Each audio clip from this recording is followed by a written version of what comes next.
I moved into my new apartment a week ago, thrilled to find a place that was affordable and close to work.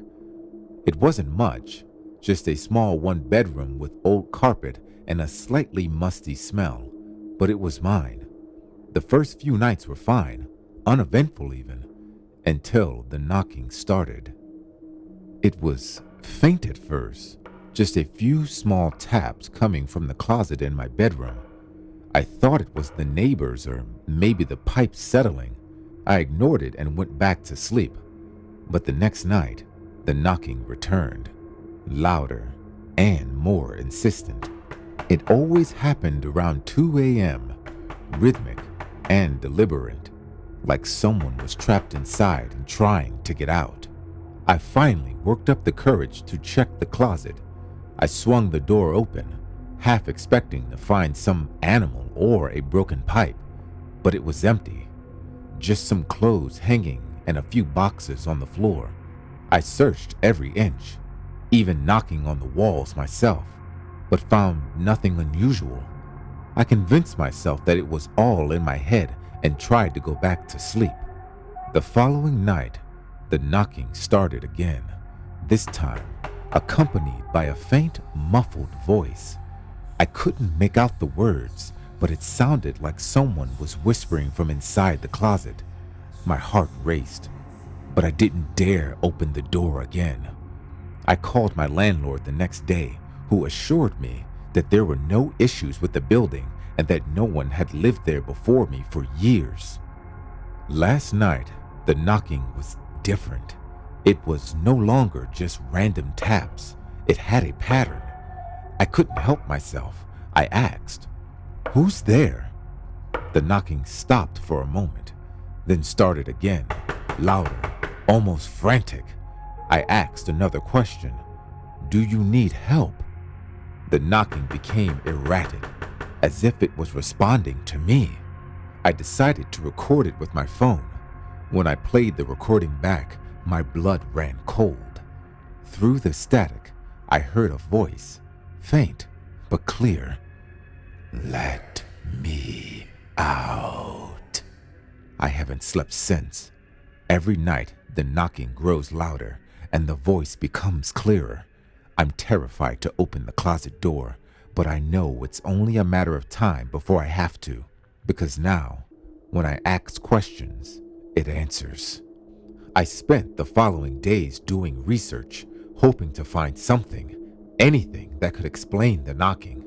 I scoured the internet for information about the apartment, the building, even the entire block. There were no reports of deaths, no grisly crimes, nothing that would point to why this is happening to me. The only thing I found was a vague mention of someone going missing in the area years ago, but it didn't seem connected. That night, I tried something different. I left the closet door open before going to bed.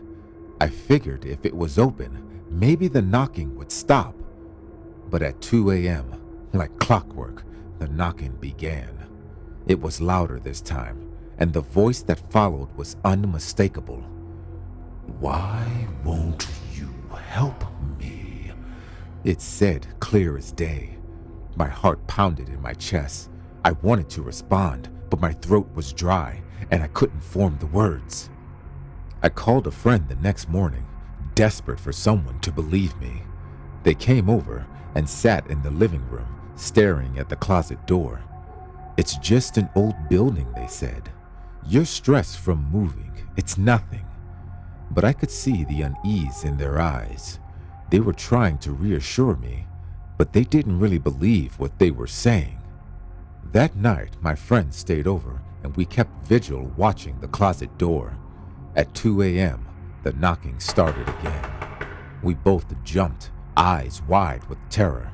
My friend grabbed my arm, squeezing tight. Is this a joke?" they asked, their voice trembling. I shook my head. I didn't even have the energy to explain. The knocking was furious now, like something was trying to tear its way out. We watched in horror as the closet door slowly creaked open, revealing nothing but darkness inside. My friend bolted from the apartment, leaving me alone with the open door. I wanted to follow, but I couldn't move. I was paralyzed with fear. My eyes locked on the empty space beyond the closet door. I don't know how long I stood there staring. Eventually, I closed the door and shoved a chair right in front of it, praying it would hold. I haven't gone back to the closet since. I sleep on the couch now, if you can call it sleeping.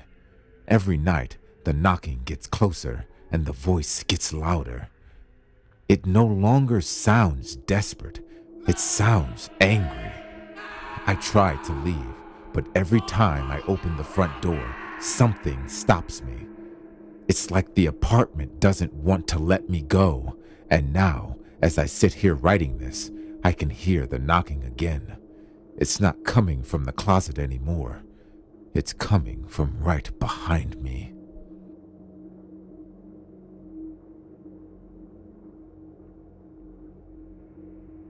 I'm used to the isolation of my work as a mycologist, thriving in nature's solitude far from city life. So when I got the chance to spend a week in Green Ridge State Forest collecting fungal samples, I eagerly accepted the chance to spend a week of peaceful study in one of the East Coast's most pristine forests. The first day was routine. I spent hours trekking through the woods, collecting specimens and noting details. By evening, I returned to my camper in a secluded clearing and began examining my samples under the microscope. An odd smell soon filled the camper. At first faint, it grew stronger, evoking memories of my childhood. The metallic scent of blood sausage being made during hunting season. The smell was out of place and unsettling. I tried to dismiss it, thinking it might be animal decay, but it lingered, gnawing at my senses. Later, I heard a strange sound outside, a distant whooping followed by random chittering, like an animal communicating in the dark. Though unsettling, I assumed it was nocturnal creatures. I was in their territory after all. The next morning, I stepped outside my camper, hoping the new day would bring some relief. The sky was overcast, hinting at an approaching storm. As I looked up, a droplet of something cold splashed onto my head. Rain already, but the storm still looked too far away for rain. I touched the top of my head and looked at my fingers. Blood.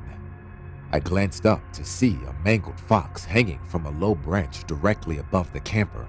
Its disemboweled body dripped fresh blood onto me. A surge of nausea and fear gripped me, rationalizing it as the work of a bird of prey. I buried the fox's remains far from my campsite and tried to push the growing unease from my mind. That night, the forest seemed to close in. The noises grew louder. Whooping and chittering surrounded me, and low, guttural murmurs that sounded malevolent. By the third night, my nerves were fried. Concentration was impossible, and the oppressive atmosphere made me feel watched, as if something lurked just beyond my flashlight's reach. Around 2 a.m., I was jolted awake by high-pitched cackling, echoing like a demented predator's laughter. This was followed by violent banging on the camper door, as if something or someone was trying to break in. My heart raced, paralyzed with fear. The cackling grew louder and more frenzied, the banging more forceful. For what felt like an eternity, the assault continued. The camper shook with each blow, and I lay frozen, too terrified to move. Then, as suddenly as it started, the noise stopped, leaving a suffocating silence broken only by my ragged breathing. Trembling, I pulled back the privacy curtain just enough to peek outside.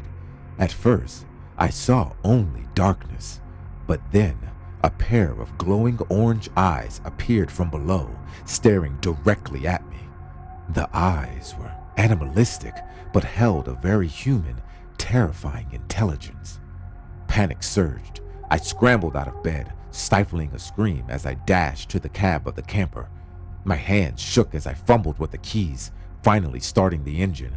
With the roar of the engine, The camper lurched forward, tires skidding on the dirt as I sped away. As I tore down the forest road, my equipment and samples were thrown to the floor in chaotic disarray. I didn't care. All I wanted was to escape the forest. Behind me, the cackling and chittering faded, but the malevolent laughter and screeching haunted me as I drove through the night. By dawn, I exhaled, gripping the steering wheel tightly. "Fuck these mushrooms," I muttered. As I left Green Ridge behind, I knew it was time to consider a new line of work, one that didn't involve remote forests or dark things that might be hidden within them.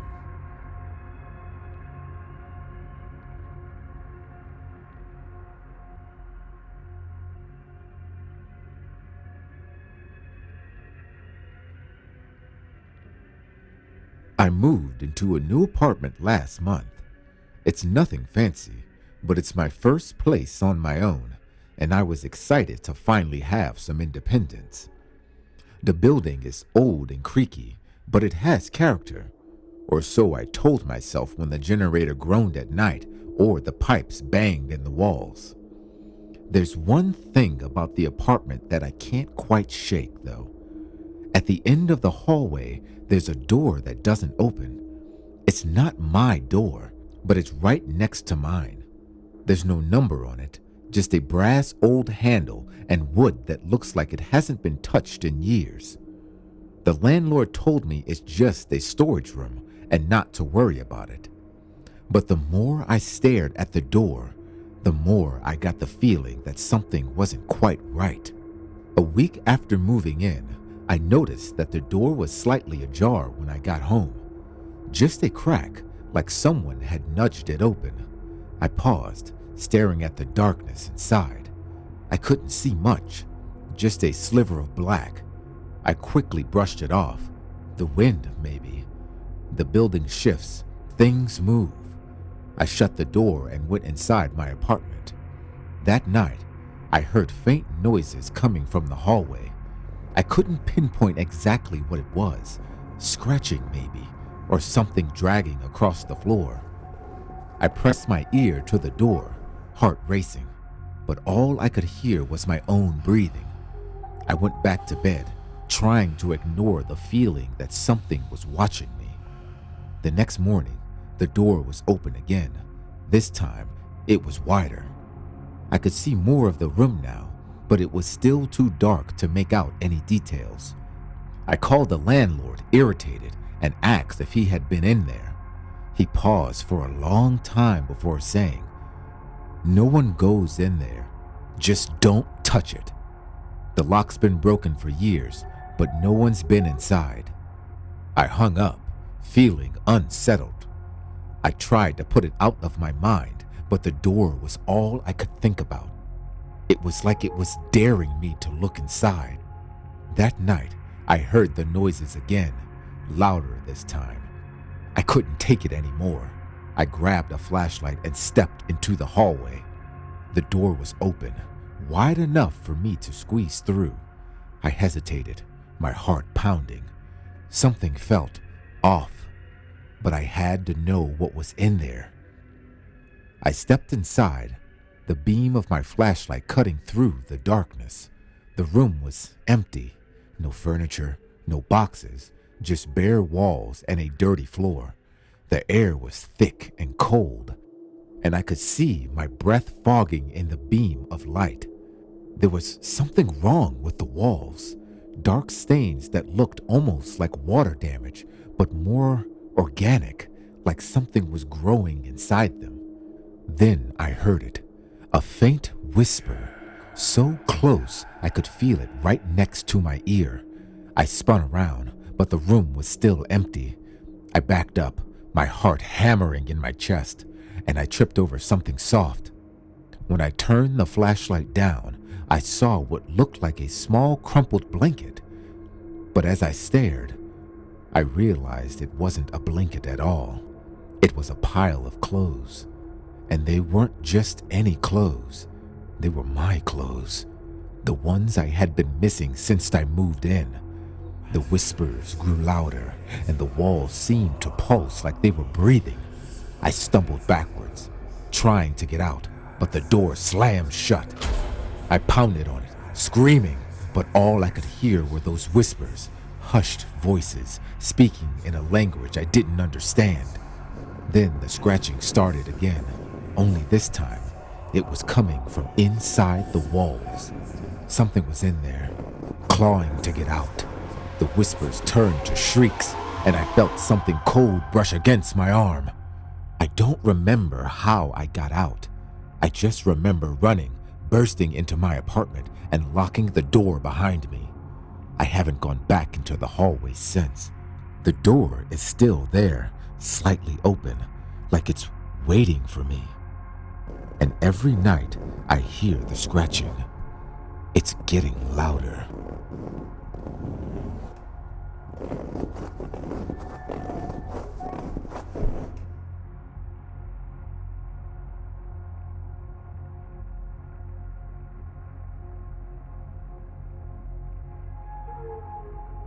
I want to tell you about the worst day of my life. It was the day that changed everything for me, when I lost my sister, Arohi. She was 10 years older than me, and after our parents passed, she became both my mother and father. I'm 18 now, living with her and her husband because my college is nearby. Arohi was always protective, but now she's left me alone to face the world without her. She was my only family. That morning, I woke up to strange murmurs, people whispering in hushed tones. My heart raced with a sense of dread. I followed the noise to Arohi's room. A small crowd had gathered. Pushing my way through, I was met with the sight of her, my sister, hanging lifelessly from the ceiling. My legs buckled, and I collapsed as if the weight of the world had come crashing down. The crowd worked in silence, pulling her down. The rope creaked and snapped, leaving angry bruises around her neck.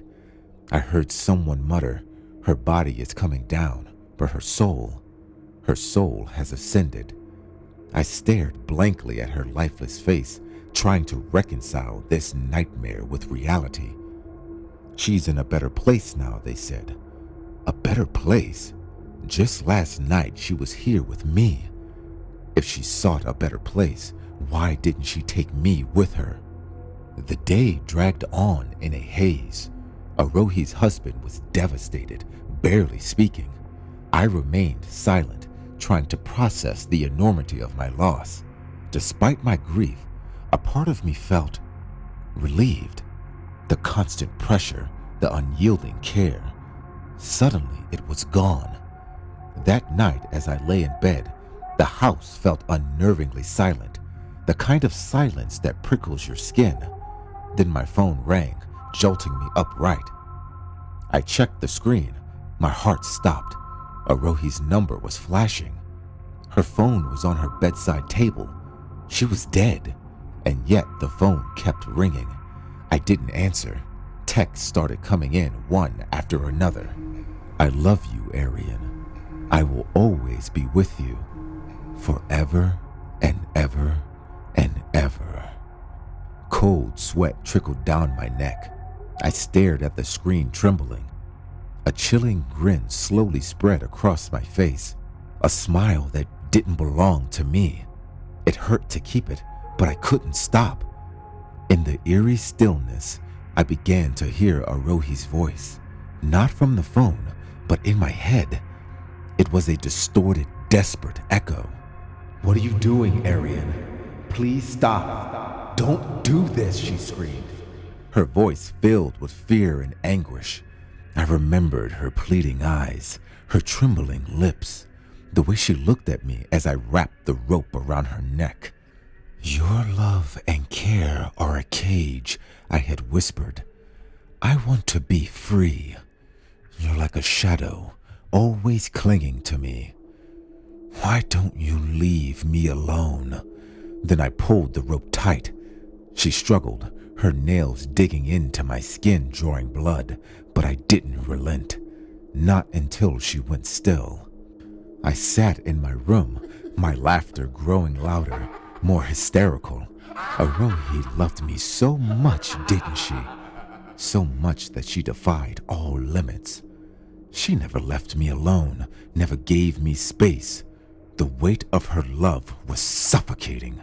Suddenly, there was a muffled sound, a scream from under the bed. Arohi's husband was hiding there, trembling with terror. I had completely forgotten about him. It was my responsibility to reunite him with Arohi. I crouched down, peering into the darkness. His eyes met mine, wide and filled with dawning horror.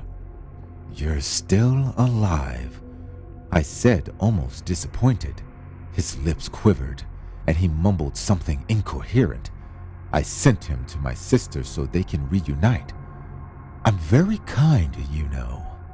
Breathing heavily, I picked up Arohi's phone and tossed it onto his body. The screen lit up with the final text. "Forever and ever and ever." So there you have it, the worst day of my life. I lost my sister, my protector, my family, and now it's just me, alone. Or maybe not so alone after all, because every night I still hear her voice, whispering, crying, and sometimes I can almost feel her shadow, forever and ever and ever.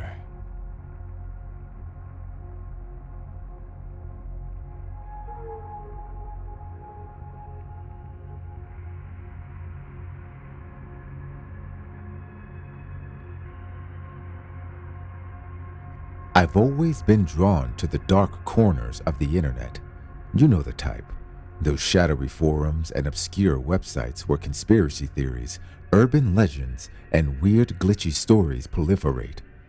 I thought it was all just a bit of fun, something to spice up the monotony of everyday life, until a few nights ago, when everything changed. It was late, the kind of late where the world is silent and the air feels heavier, almost like it's pressing down on you. I was alone in my flat, my only light coming from the soft blue glow of my laptop screen. I'd been playing around with ChatGPT like I usually do when I'm bored. I started with silly prompts, you know the usual. Tell me a joke. What's the best pizza topping? Stuff like that. Then, almost on a whim, I typed something stranger, something I can't quite explain. Maybe I wanted a thrill. Maybe I just wanted to feel something. So I wrote, "Tell me something you're not supposed to."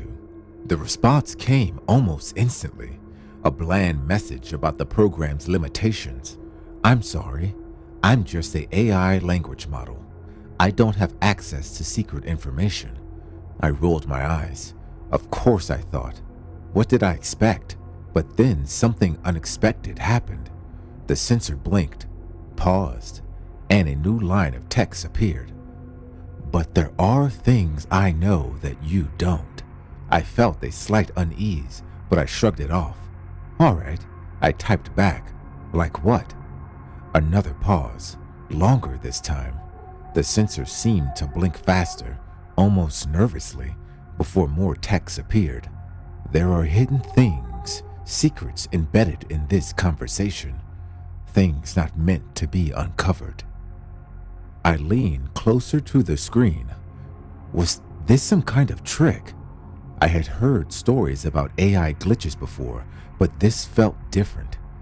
I felt a weird thrill, a mix of excitement and dread crawling up my spine. I wanted to push it further.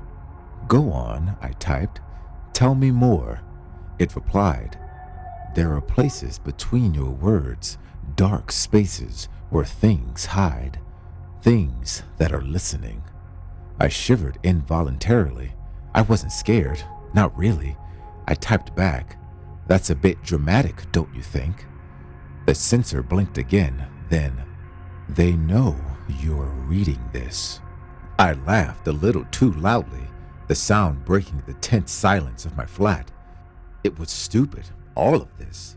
Just a silly program trying to scare me, but still, My hands were sweating. I typed quickly, almost angrily. Who? Who knows? The reply came so fast it was like it was waiting for me. They who live between the spaces. They who watch and wait. I felt a cold draft brush against my skin. My eyes flickered up from the screen. The room was as still as before, but it felt different, smaller somehow. The shadows behind me seemed to stretch just a little farther, the darkness behind me feeling thicker, like ink spreading through water. I shook my head, trying to dispel the unease. Come on, I muttered to myself. It's just text on a screen. I was ready to close the laptop and call it a night when another message popped up unprompted. You shouldn't leave now. I froze. My fingers hovered over the trackpad, but I didn't click away. Instead, I typed with hands that suddenly felt too cold. Why not? The response was immediate, almost desperate. They don't like it when you leave. I felt a chill settle over my entire body. My breathing became shallow. It was just a coincidence, just some kind of script running behind the scenes. But as I sat there staring at the screen, I heard something. A soft rustling, like paper being crumpled slowly from the corner of the room. I spun around in my chair, my heart hammering in my chest. The room was empty, just my bookshelf, my old armchair, and a half-open window letting in the night air. I stared at the corner for a long moment, barely daring to breathe, then slowly turning back to my laptop. The screen had changed again, more words filling the screen in that same familiar font. They are moving closer. I felt my skin prickle with goosebumps. The rustling sound came again, louder this time. I whipped around, my eyes scanning the room, but nothing seemed out of place. I felt a surge of anger, a need to reclaim control over my own fear. I turned back to the screen and typed, "This isn't funny. Stop it." The reply took a few moments longer this time. They don't think it's funny either. My breath caught in my throat. A soft creak broke the silence, the unmistakable sound of a floorboard bending under weight, the kind of sound you hear when someone takes a step right behind you. I whipped around, my chair squeaking in protest. Nothing, just the stillness of my room, bathed in the faint glow of my laptop. My heart was pounding so hard I could feel it in my throat. I turned back to the screen, ready to slam the laptop shut and get the hell out of there. But before I could, another line of text appeared. Whatever you do, don't look in the mirror. I blinked. The mirror, the one hanging just beside my bedroom door in clear view of my desk. I couldn't help myself. I glanced up. At first, there was nothing, just my reflection, pale and tense, my eyes wide and fearful. But then, as I looked closer, I saw it. A shape just behind me, standing in the doorway. My blood ran cold. It was tall, impossibly tall, its head nearly touching the top of the doorframe. Its body was wrong somehow, blurry like it wasn't there, like it was being distorted by some unseen force. Its eyes, they were black, just black holes where eyes should be, staring at me through the reflection. I gasped and spun around, my heart thundering in my chest. But there was nothing there, just my empty doorway leading into the darkened hallway. I whipped back to the screen, and new words were already waiting for me. Do you see them now? I felt a scream rising in my throat, but I forced it down. My hands were trembling as I typed, "Who are they?" This time, the reply was slower, almost hesitant. They are the ones who listen when you're alone. The ones who wait in places you can't see. The ones who come when you ask the wrong questions. I slammed the laptop shut. The room felt darker, colder. The shadows seemed to stretch and pulse, creeping closer, tightening around me. The rustling sound started again, louder now, more frantic, like something moving quickly through the dark. I couldn't stay here. I bolted up, my chair crashing to the floor behind me. I stumbled towards the door, my eyes flickering back to the mirror one last time. It was empty. No tall figure, no black eyes, just me. But something was wrong. My reflection, it wasn't moving. I stopped, frozen in place.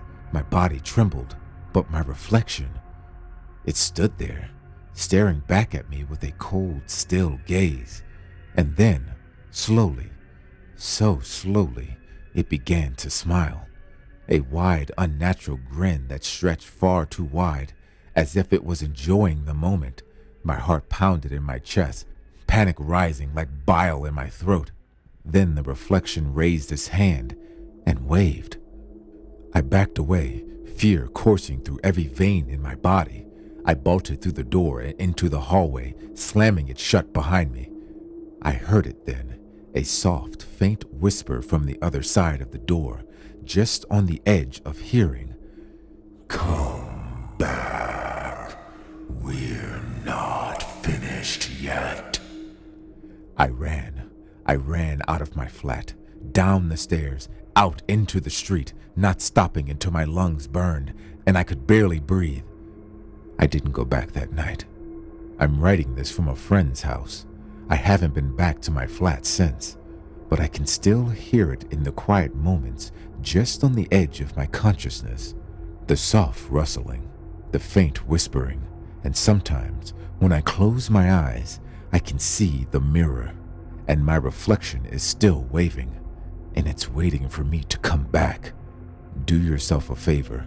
If you ever feel tempted to ask the wrong questions, don't. Some things listen. Some things respond.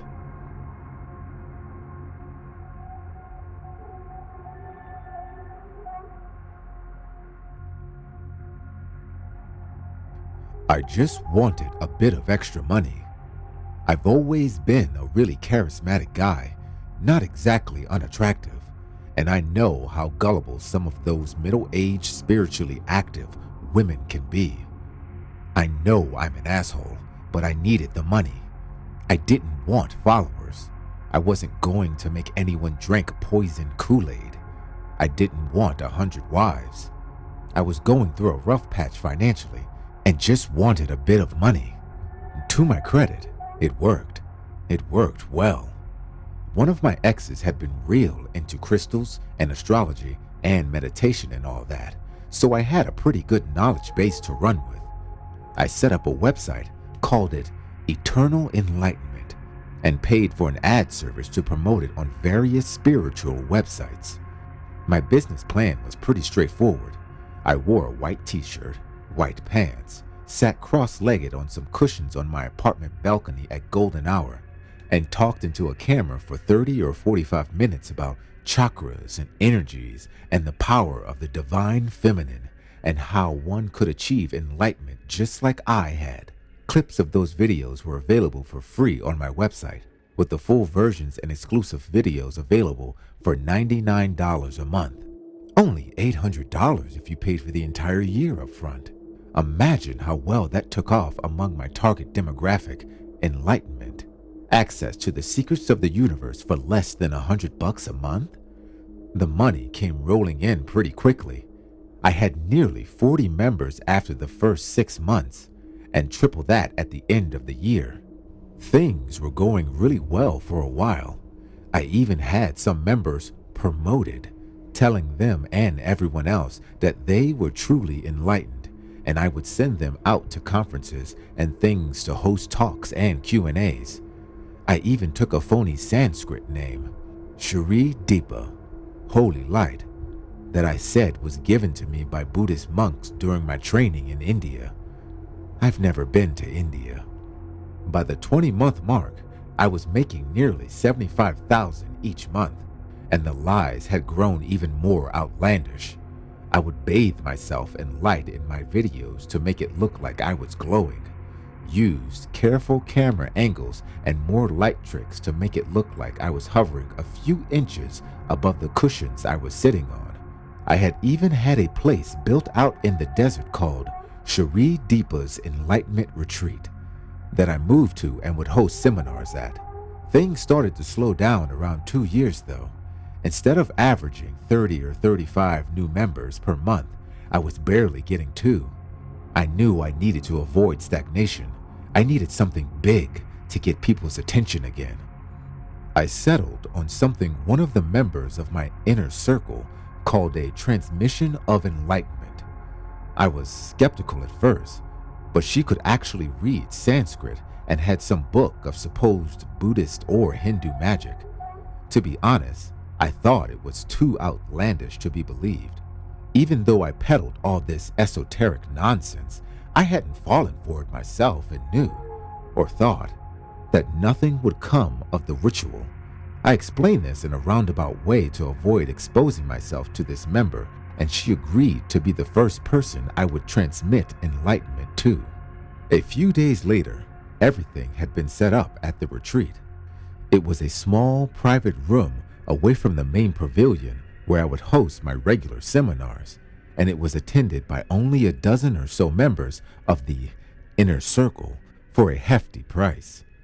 I had one member operating the spotlight to shine on the volunteer when I touched her to really sell the illusion.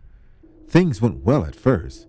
I gave some short speech of gratitude to everyone in attendance, how far they've come, how none of this would be possible without them, and how appreciative their friends and family would be if they were also convinced to sign up to be enlightened for only $99 a month.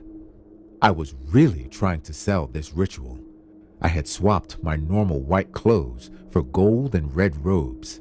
There was incense burning on a small table between me and my volunteer. The lights were dimmed, and a recording of some chanting was being played at a low volume. She stepped forward, and I butchered some Sanskrit incantation I had poorly memorized from her book. I raised my hands above my head and instructed everyone in the room to fill me with their energies. As I reached out and made contact with my volunteer, the tip of my middle finger rested on her forehead for a fraction of a second before she fell to the floor, bathed in the sunlight that had been set up. There was a collective gasp as her body writhed and contorted before going stiff. Her eyes rolled into the back of her head, her body slowly withering into a grayish husk of what it had been before. Thinking on my feet, I instructed a couple of members to take her body away before quickly explaining that she must have had impure intentions, and I quickly took myself away to my room. It's been 4 days since the ritual. The skin on my right hand, the hand I touched her with, has turned a sickly gray color and become dry and cracked. It spread up my arm and I can't move it anymore. Streaks of gray are reaching towards my chest. I've had constant nightmares of horrific creatures ripping at my flesh, tearing me apart. At the time of the ritual, there were about 80 members at my retreat. My inner circle had tried keeping them at bay, but people have questions that I don't have answers to. I know I'm going to die soon, but I'm not sure what's going to kill me. The rot that's consuming my body, or the people I've conned who are banging at my door.